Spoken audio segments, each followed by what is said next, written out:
Did you know that the 4th of July isn't the only Independence Day celebrated in America?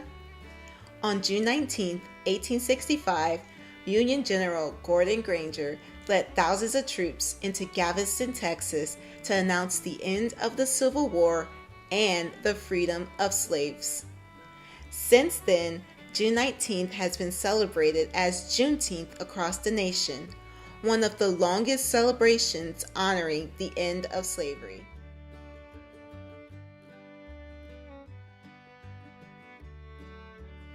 Hello again, and welcome to today's program, Juneteenth, a cooking celebration. My name is Tashi, and I work in the Sojourner Truth Room in the Oxon Hill Library. The dish I will be making actually comes from a book out of the Sojourner Truth Room, the African American Heritage Cookbook, Traditional Recipes and Fond Remembrances from Alabama's renowned Tuskegee Institute. In this book, you will not only find many great recipes, but also there's a page for suggested holiday menus. Our dish today, chilled fresh strawberry pie with chantilly cream, is one of the dishes from their Juneteenth menu. I hope today by the end of this program you will learn something new and your taste buds intrigued by this dish. So let's get to it. So one of the first things that you want to get ready for this recipe is the pie crust. You can either make a pie crust yourself, or you can go to the shop and get a pre-made pie crust. I decided to make the pie crust myself because I'm actually making this recipe vegan, so I'm just tweaking a little bit of stuff here and there. So like to make your own pie crust, it's pretty simple to make. All you do is you take 1 cup all-purpose flour, 1/4 teaspoon of salt, 6 tablespoons of chilled butter cut into pieces. For this part, I just use vegan butter instead of regular butter. 1/4 teaspoon of lemon juice and 4 tablespoons of ice water. All right, so mix the flour and the salt together, and with your fingertips, you're going to rub the butter into the flour until it resembles coarse-meal. This part took a little longer for me because vegan butter melts pretty fast. So I was trying to be as quick as possible because I just didn't want my fingers in there too long. But with regular butter, it won't take as long as it did for me.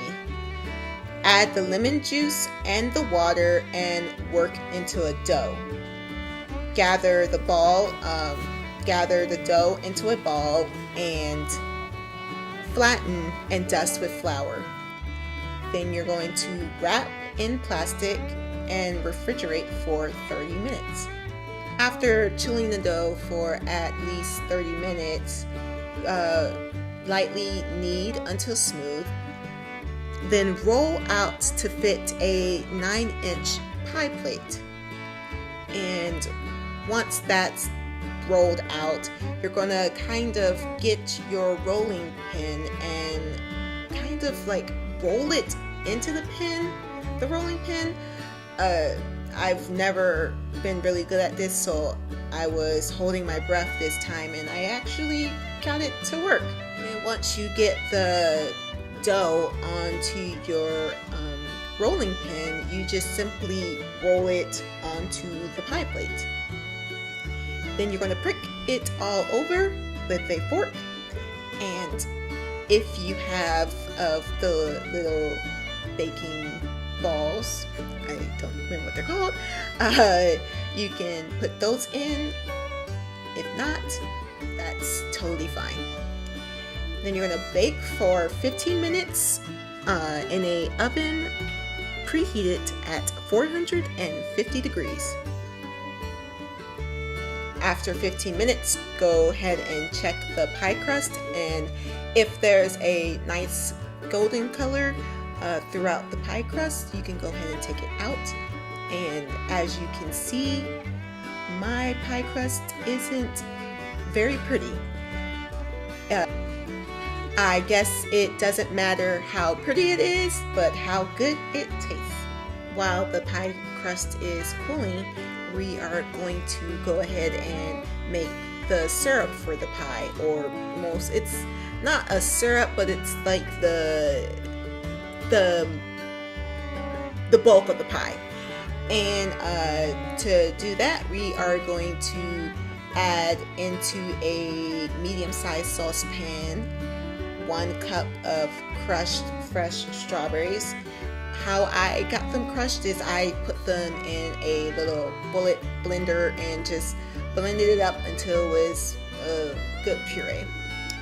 1 cup sugar, 1 tablespoon of fresh lemon juice, and 4.5 teaspoons of cornstarch. We're going to go ahead and cook this on medium-high heat until the mixture becomes transparent. And while we are cooking this, we are going to dive deep into a little history of Juneteenth.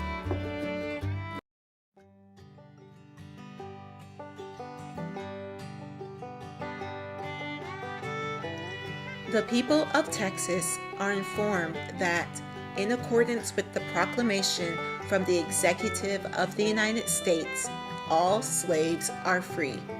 This involves an absolute equality of personal rights and rights of property between former masters and slaves, and the connection heretofore existing between them becomes that between employer and hired labor. The freed men are advised to remain quietly at their present homes and works for wages. They are informed that they will not be allowed to collect at military posts and that they will not be supported in idleness either there or elsewhere. General Orders Number 3. When General Gordon Granger issued the General Orders Number 3, he had no idea that in the establishing of the Union Army's authority over the people of Texas, he was also establishing the basis for a holiday, Juneteenth, June plus 19. After all, by the time Granger issued command of the Department of Texas, the Confederate capital in Richmond had fallen. The executive to whom he referred, President Lincoln, was dead, and the 13th Amendment abolishing slavery was well on its way to ratification.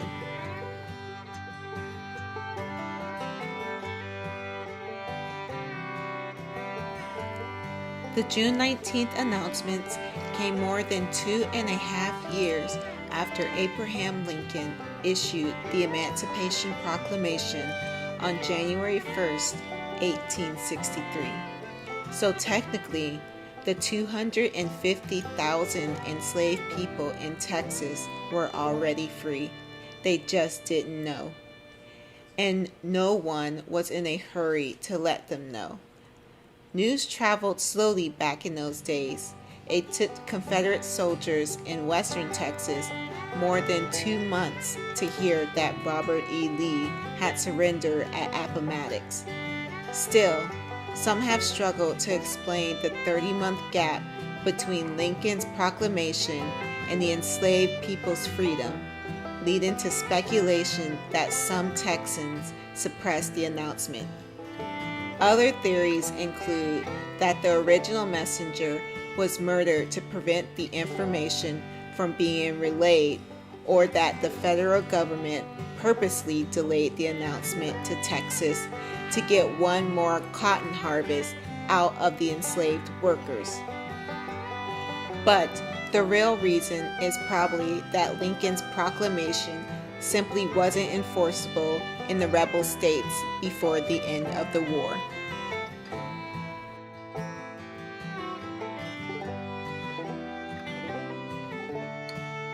Susan Merritt, a former slave, reported, "Lots of Negroes were killed after freedom, bushwhacked, shot down while they were trying to get away.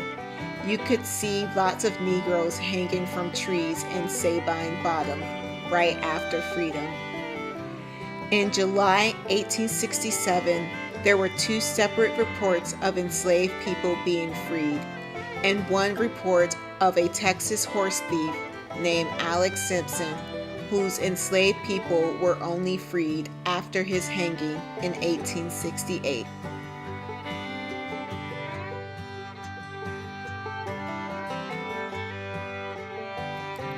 The flag is the brainchild of activist Ben Hyde, founder of the National Juneteenth Celebration Foundation.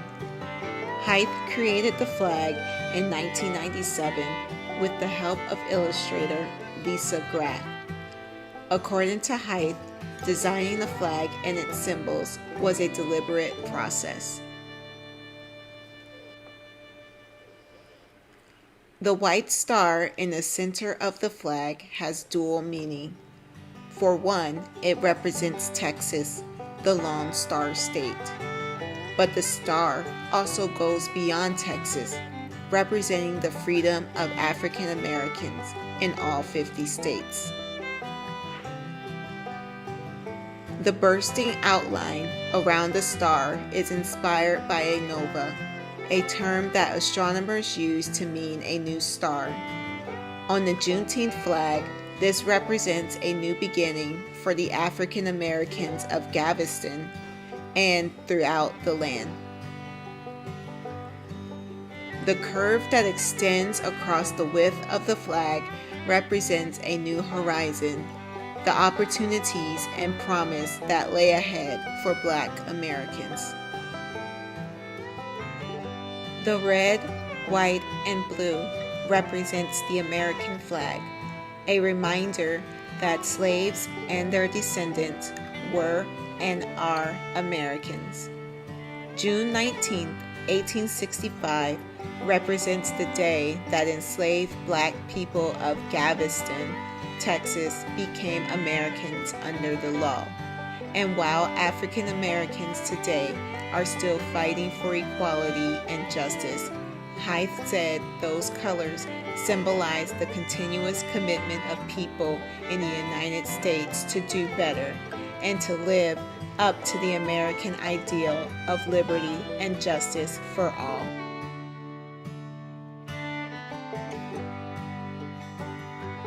Red velvet cake, red strawberry soda, and red punch always made appearances in Juneteenth celebrations. For a long time, relatives told young ones that the red symbolized the blood of the millions of enslaved people who had suffered and died. Red foods and drinks were a major way of commemorating the legacy of enslavement and the holiday.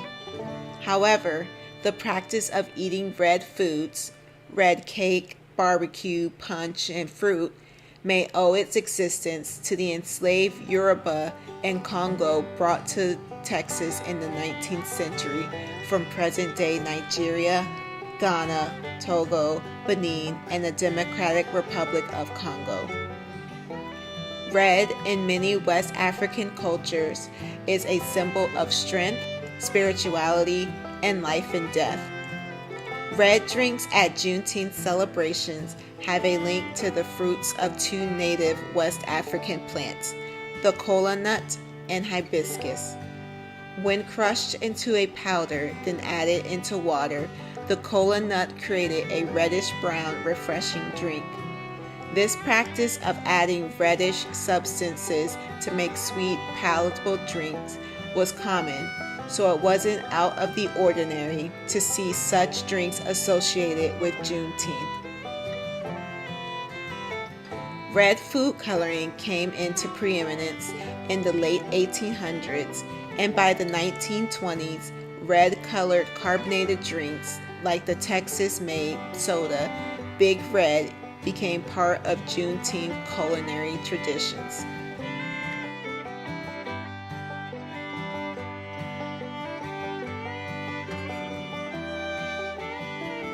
Slaves who got the news were jubilant to hear of their freedom on Juneteenth.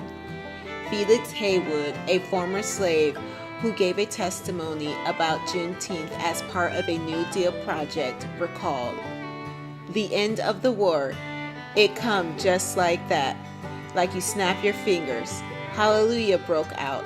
Soldiers, all of a sudden, was everywhere, coming in bunches, crossing, walking, and riding. Everyone was a-singing. We was all walking on golden clouds. Everybody went wild. We was free. Just like that, we was free." The first public Juneteenth events occurred in 1866, preceding any similar commemoration of the Confederacy legacy in Texas. At these events, former slaves read the 1863 Emancipation Proclamation, subversively honoring Abraham Lincoln as the great emancipator at a time when white Texans saw the slain president as a destroyer of Southern freedom. They sang spirituals, held games, and celebrated freedom. In 1872, a group of black community leaders in Texas, all former slaves, pulled together $800 to purchase 10 acres of open land as home for their Juneteenth celebration. In honor of their freedom, they named it Emancipation Park. It was the only public park and swimming pool open to African Americans in Houston until the 1950s. These celebrations would continue throughout the 19th century, growing in size and prominence, until the advent of Jim Crow and the aggressive repression of the 20th century. With the growth of the civil rights movement in the middle of the 20th century, Juneteenth began to reclaim its space as a central holiday on the Black American calendar. It experienced a resurgence in 1968 following the Poor People's March to Washington, D.C., planned by Martin Luther King Jr., which was purposely scheduled to coincide with the date. The march brought the celebration back to their homes, creating new traditions in cities and towns across the country.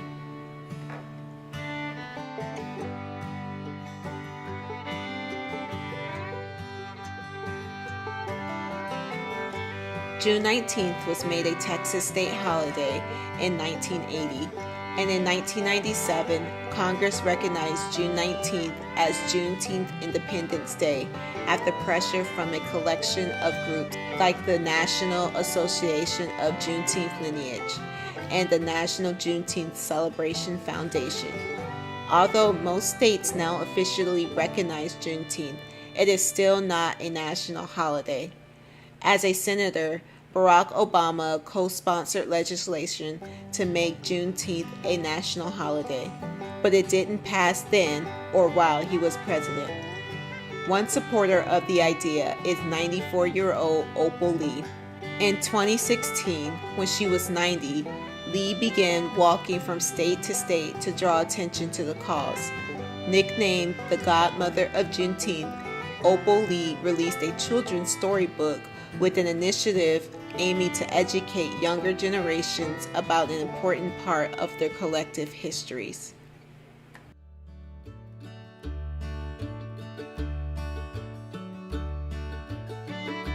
So we're back to our syrup mixture, and it hasn't really turned transparent, but it has been cooking for a while, so I'm just going to go on ahead and move to the next step. So we're going to add 1 packet of strawberry flavored gelatin. The gelatin that I use is a vegan friendly gelatin. If you have a favorite gelatin, go ahead and use that one, and go ahead and mix that up until it's all combined. There's one thing that I did notice about and kind of changed from the original recipe.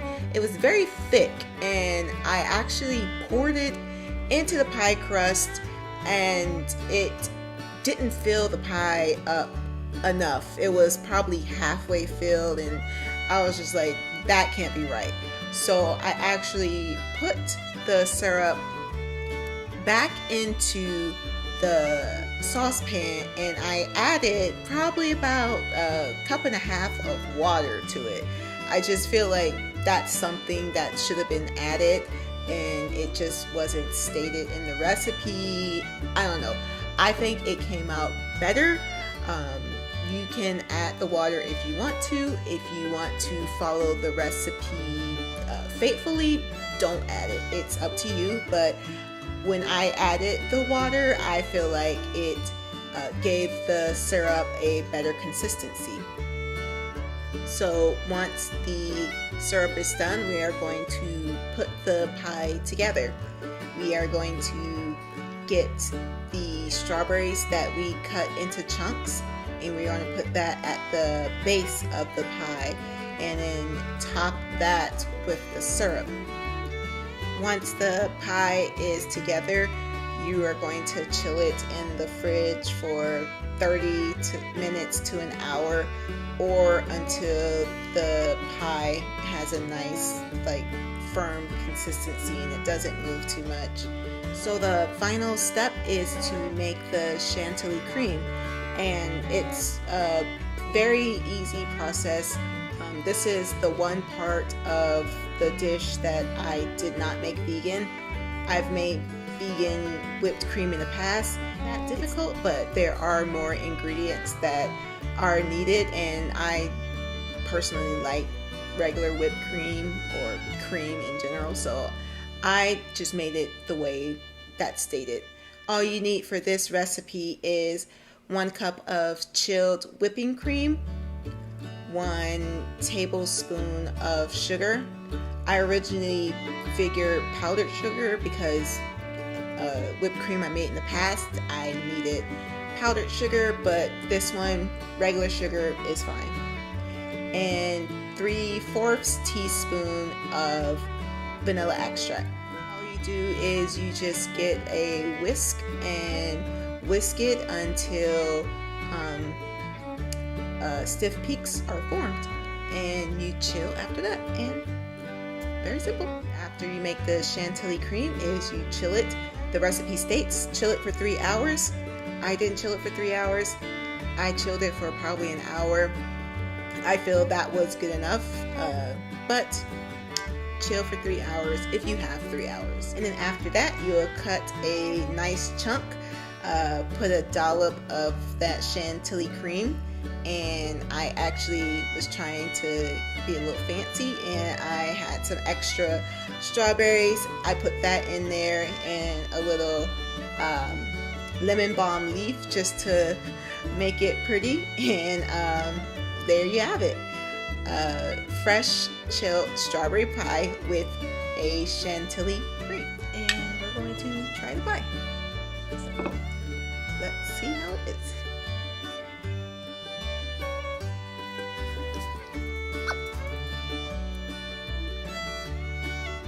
It's very fresh. I'm not gonna lie, I didn't have very high expectations for this pie just because gelatin in a pie, I don't know, but it's just really good. And let's try some with the chantilly cream. Chantilly cream is pretty much whipped cream, so if you enjoy your pies with whipped cream, you would like that. It's a little bit richer than your typical whipped cream. Very delightful, very good. Thank you so much for joining me today. Remember that this book and many more are available in our Sojourner Truth Room. And if you would like more information about Juneteenth, or would like to look at our other online resources, please visit our website at PGCMLS.info. Thanks. Bye.